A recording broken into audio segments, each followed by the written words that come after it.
morning. Welcome to the class. Today I'm here to take a session on communication, especially business communication. Before that, let me introduce myself.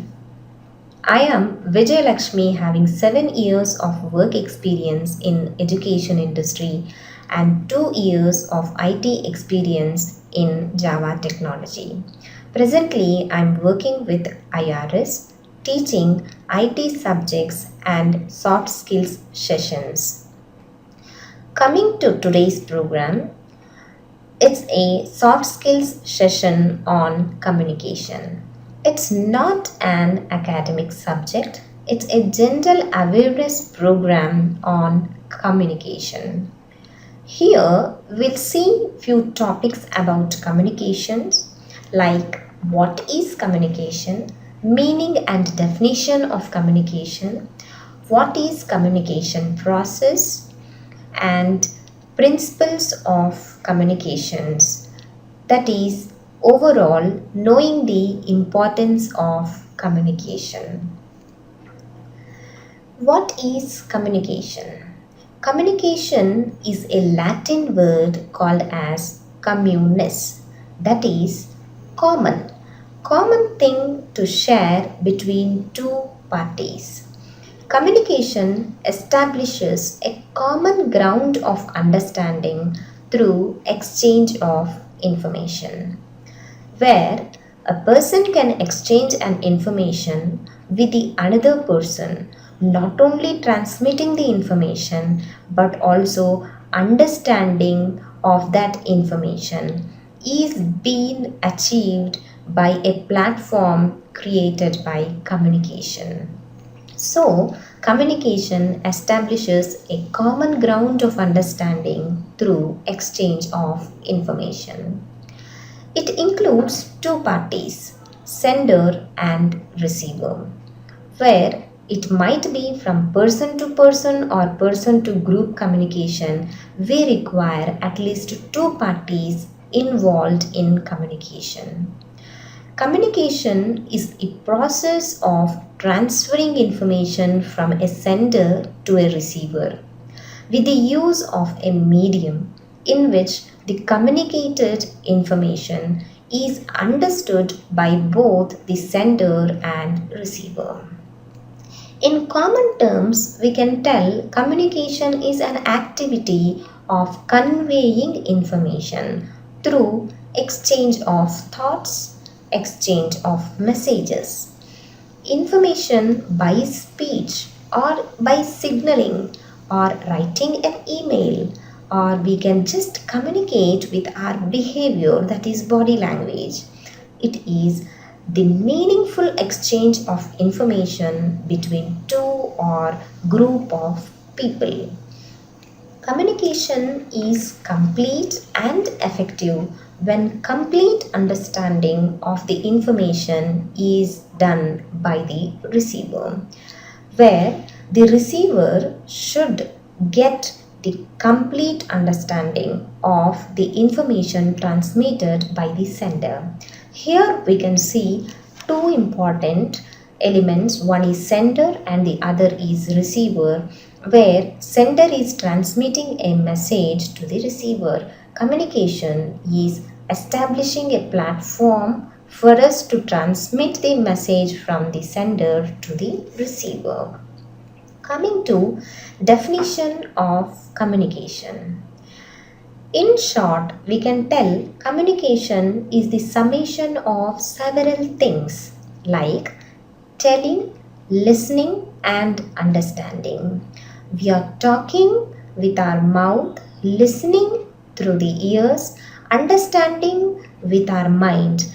All these activities, all these things can be summed and called as communication.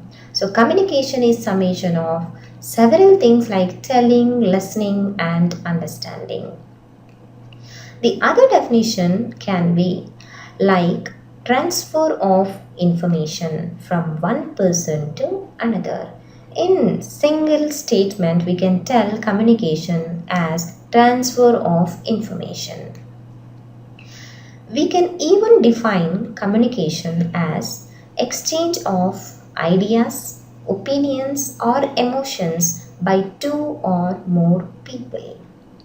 If we have an idea, a thought, or an opinion on particular subject, or we have certain emotions like happiness to be shared, we can communicate these ideas, opinions, and emotions by exchanging them from to one or more people is also communication. Communication in poetic terms defined as communication is a bridge of meaning a person can cross the river of misunderstanding. Here, communication is enabling us to transmit the meaningful content, acting as a bridge in order to cross misunderstandings between people. Communication is considered as a circular process. Communication is a vehicle of thought by which information and understanding is transmitted from one person to another person. Here in the diagram, we have four important elements: sender, message, receiver, and feedback. Sender is the source of information, source of the message. Sender must be clear about what to communicate and why you are communicating. The message must be useful and accurate. The message is the information which is being transmitted from the sender to the receiver. Receiver is the person who accepts the message which is being sent by the sender. Receiver has the privilege to again send another message to the sender as a feedback. Feedback is the message which will acknowledge the sender that the receiver has understood the prior message which has been delivered by the sender to the receiver. So, in this model, from sender to receiver and receiver back to sender, it's a circular process. It is framing up a cycle using four elements: sender, message, receiver, feedback, again back to the sender. So we are telling communication is a circular process. Not only circular process, but it is a continuous process. Suppose, for example, if a sender sends a message hi to the receiver, receiver responds with hello to back to the sender. Sender asks how do you do? Receiver replies good, thank you, what about you? So in this way the conversions flow from the sender to the receiver, again from receiver back to the sender, forming communication as continuous process. Not only continuous process, communication has two more properties, like it should include at least two or more parties, and it's a two-way process. Always it will be from sender to receiver and receiver back to sender. The four components showing within the circle, sender, message, receiver, and feedback elements are working with four other elements, like communication is circular process, continuous process, including two or more parties, and it's a two-way process. Meaning of communication. Communication, in short, is defined as transmitting information. This transmission can be from person to person, group to group, organization to organization, or person to group, group to organization, organization to person. It might be in any direction, but the meaningful interaction is being made between the groups is considered as communication. Communication models. Under communication models, we have two important models. One is one-way communication and the other is two-way communication model. In one-way communication model, we have the information flow from the sender to the receiver only in one direction, where the receiver does not have a privilege to send back any response back to the sender. It's only a one-way channel flowing the information from sender to the receiver. Encoding happens at the sender level and decoding happens at the receiver end, where these encoding and decoding are certain security standards which are being made while transmitting the information. For example, we can have a one-way communication model like watching a movie where we are receiving the information in only one direction, listening to music and watching television shows. Everything is under one-way communication where the receiver doesn't have a privilege to respond back to the sender with a message. That is one-way communication model. The other model which we have is two-way communication model, in which both the sender and the receiver has a privilege of sending and also receiving the information in two directions. So it is considered as two-way communication model. A best example for two-way communication model is a telephone conversation where the sender is speaking, voice signals are being captured as analog signals, where the encoder converts the analog signals into digital signals, and at the receiver end, decoder again transforms the digital signals back to analog signals so that the voice is being heard to the receiver. Receiver can also respond to the sender in the other direction by encoding analog to digital, decoding from digital to analog back to the sender. So it's a two-way communication model where both the sender and the receiver can send the data and receive the data. Coming to principles of communications, we need to follow certain principles in order to have the efficiency of our communication, in order to improve our communication in the organizations. The first principle is principle of clarity. Principle of clarity. The beginning of all communication is with some message. The message must be as clear as possible. No ambiguity, no confusion should be there. The message is conveyed properly if it is with clarity. Second principle we have is principle of attention. For good communications, both the parties, receiver and sender, must participate with proper attention. Communication can never be complete if there is no proper attention. So receiver should give full attention in the process of receiving the messages. For example, if we are in a railway station, we pay attention to the announcements like train number, train timing, and train platform number which the train is going to be arrived. So such sort of attention to be paid when we are listening to some others who are sending certain information to us. That is not just hearing the sounds, where we need to understand by listening skills. That is the principle of paying attention. Principle of adequacy. Adequacy indicates completeness, sufficient information.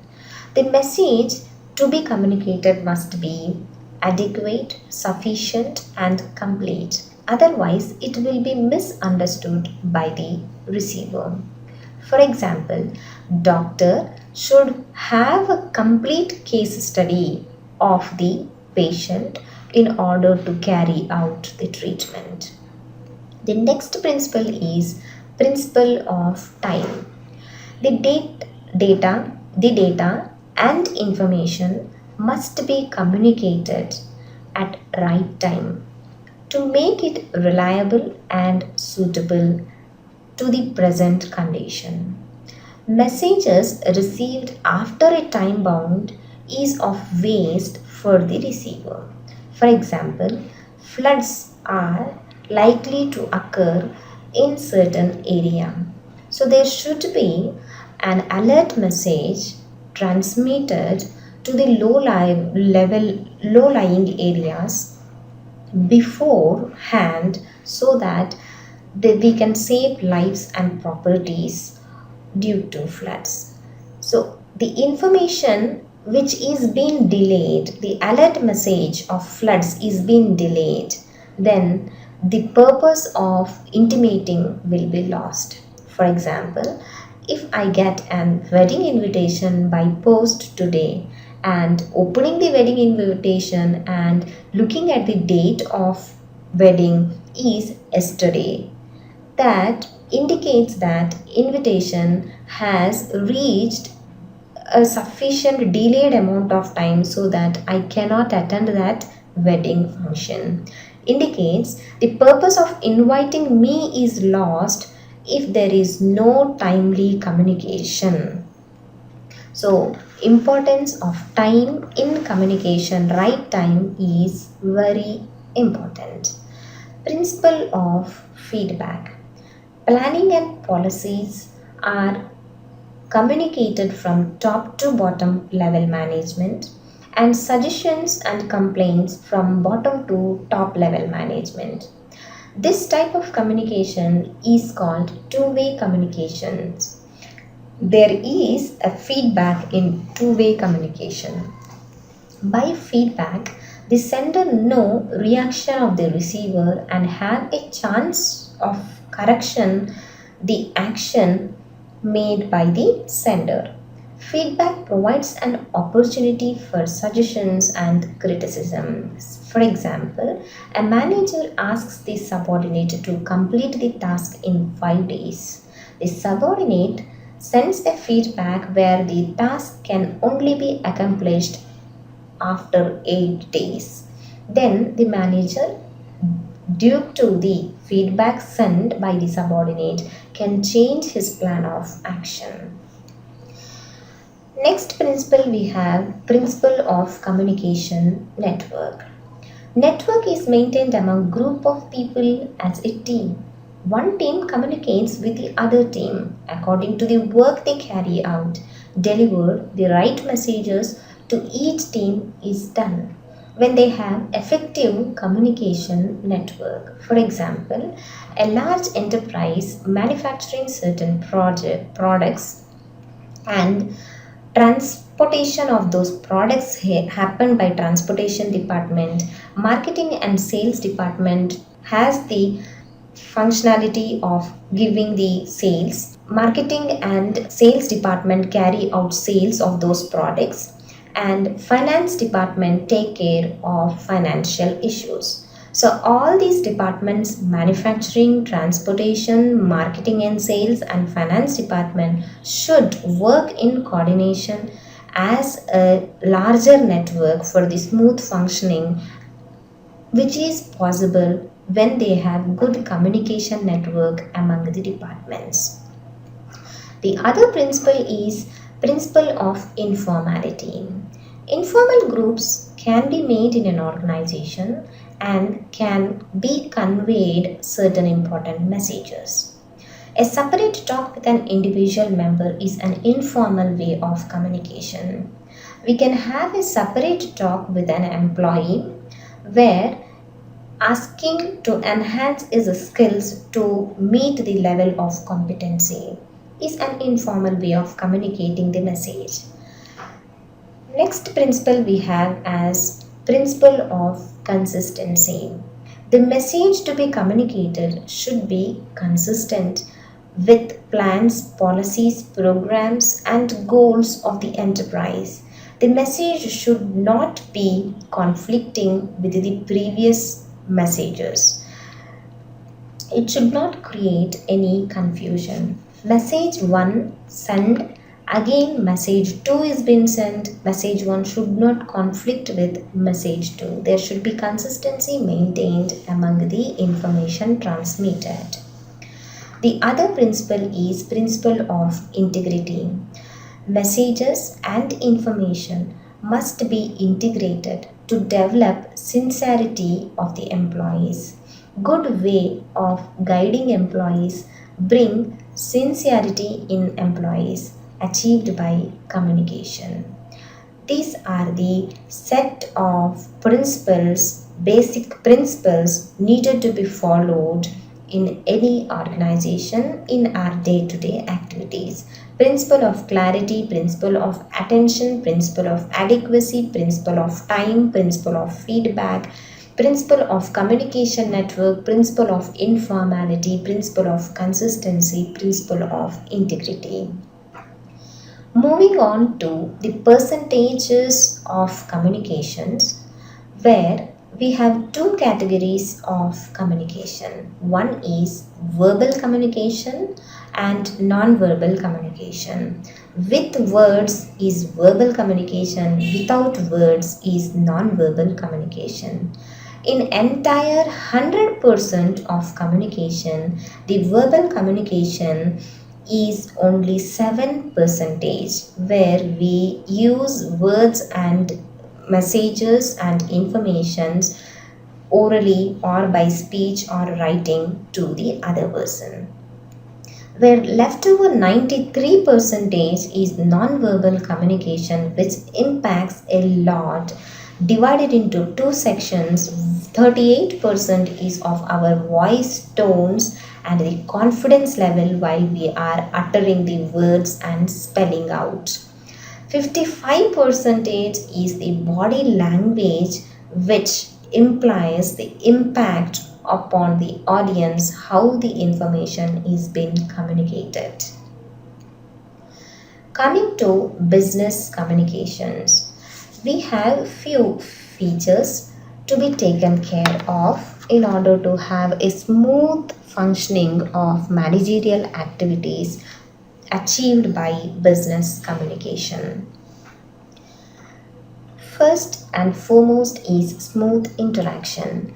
Smooth and uninterrupted working of an enterprise largely depends on good communication network. The information flow from top to bottom level management should be smooth without any disturbances in between. To have increased production and right decision making, communication is important.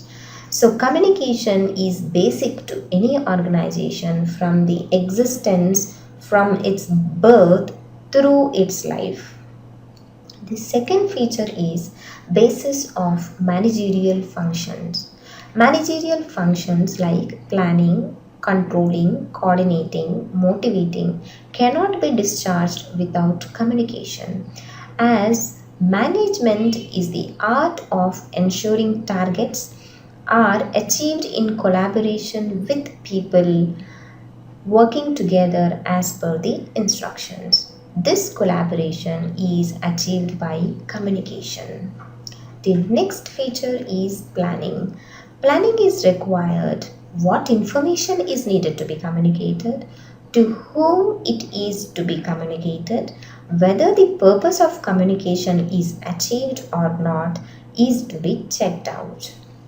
The other feature is organizing.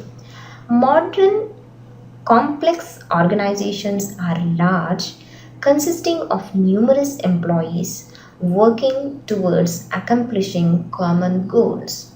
The organizational structure may be either vertically or horizontally, where the information flow should be in an organized way. The flow of data should be in an organized format among various employees. The other feature is directing and leading. The manager has to constantly interact with subordinates, directing them in right direction and leading to the increased production achieved by constant communication with subordinates. The other feature is motivating. Communication helps the management in achieving maximum production with minimum cost and eliminating waste.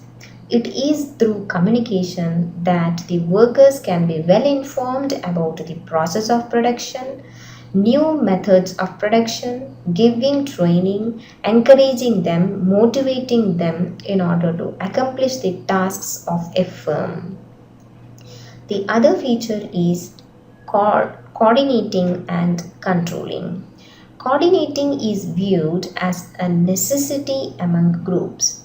Communication encourages better coordination, cooperation among workers, which is possible only when there is an exchange of information between individuals and also between groups.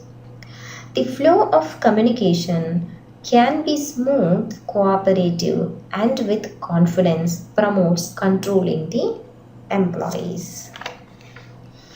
The other feature is building human relations. Human relations plays an important role in communicating, leads to job satisfaction, which promotes mutual understanding, openness, straightforwardness, expression of opinion is necessary when there are good relations among the management and the members of management working for management. The other feature is good morals. Moral values and good standards always leads to have better relations within the organization and outside the organization, which builds the goodwill of a company. An effective communication system builds good morals and improve human relations. Coming to limitations of communications. Even though we saw several principles and features and importance of communication, do communication have certain limitations? The first is the message received is not close to the message sent. The message which is being delivered from the sender to the receiver is not being received at the other end in the same content and meaning which is being intended by the sender. So there is a mismatch between the message sent and message received. That is a limitation. The message may not result into desired result. We are sending a message from one person to the other person where we are expecting certain response back from the receiver, but if it is not achieved, then the communication which has been sent earlier is of waste.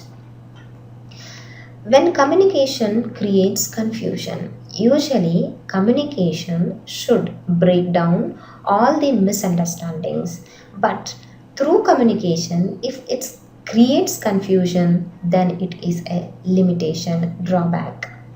Communication results in conflicts. When the communication is resulting in conflicts, misunderstandings, or certain atmosphere which is not being suitable for the working conditions, so such sort of communications should be avoided. Communication can be delayed. That is, if the communication received after certain time bound, then the communicated information is of waste. When it is a time delay, that is also a drawback in communication. When communication becomes costly, then we cannot, if we are unable to afford that particular communication, then we cannot communicate. So these are several limitations of communications where the communication is costly, delayed, creating confusions, creating conflicts, and not achieving the desired results and not matching with the information sent by the sender, which is not matching with the information received by the receiver. Now, how to improve communication skills? There are four important activities which is needed to be done in order to follow all the above principles, like listening, reading, writing and speaking. All these skills are needed to be practically practiced, which gives us command on a language which we want to communicate. These are the four essential skills to be improved in order continuously improved so that to have a higher efficiency of communication skills. Thank you for this session. If you have any queries, you can just email me at vijaylaks9@gmail.com. For any enquiries, you can call to my mobile number 9949466136. Thank you for this session.